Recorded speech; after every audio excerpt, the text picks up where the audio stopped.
Hello, नमस्कार भाइयों, प्रणाम। और आप लोग कैसे हो?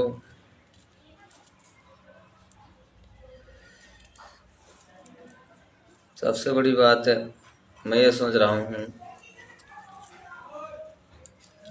मैं तो अभी ड्यूटी से आया हूँ, खाना वाना बनाया हूँ, अपना खा रहा हूँ, लेकिन टेंशन बनी रहती है भाई आगे के बारे में।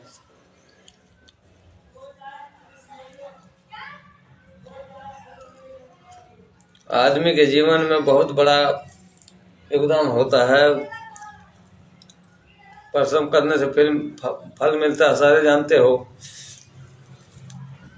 लेकिन तीर्थ यात्रा जो करते हैं बंदे, वो भी आते जाते हैं, कहीं कहीं भी जाते चले जाएं या कहीं धर्म कर्म में चले जाएं, उनका पूर्ण प्रताप तो उनके साथ ही रहता है भाई। वो जाते हैं घर परिवार माँ बाप को छोड़ करके या माँ बाप को लेके जाते हैं। लेकिन होने वाले कुंभ वाले मेला वाली बात है, वो बेचारे गए सारे वहाँ।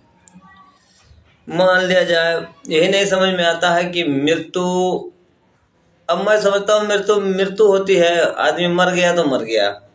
जैसे एक वैसे मर जाता है बुजुर्ग होके, कुछ एक जवान एक बच्चा भी मर जाता है जिसका होनी, वो तो सब लोग कहते हैं होनी कोई टाल नहीं सकता, वो तो होता है। अब वहाँ भी होनी हुआ था ना, होनी कोई टाल नहीं सकता, वहाँ महाकुंभ में भी वैसे हुआ था। लेकिन अब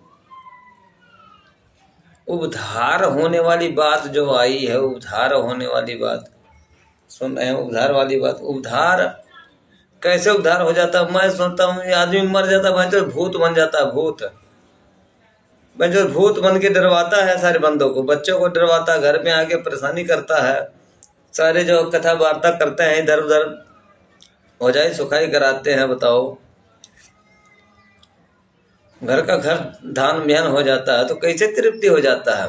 कोई ट्रेन से कट गया, कोई जहर खा के मर गया, कोई फांसी लगा के मर गया, तो ऐसे अपने देश में हो रहा है। तो मृत्यु मृत्यु नहीं होता है। मृत्यु हम मेरे को हमारे समझ में मृत्यु दो प्रकार की होती है।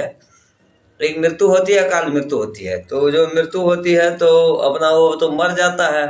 अकाल मृत्यु जो बगैर मौत का मर गया है, मेरे समझ में वही आ रहा है। लेकिन आप लोग बताना भाई, अगर ये सही है तो सही बताना है, गलत है तो गलत बताना। हमारे समझ में तो यही आ रहा है। अब जैसे मर्जी आप वैसे बताओ भाई।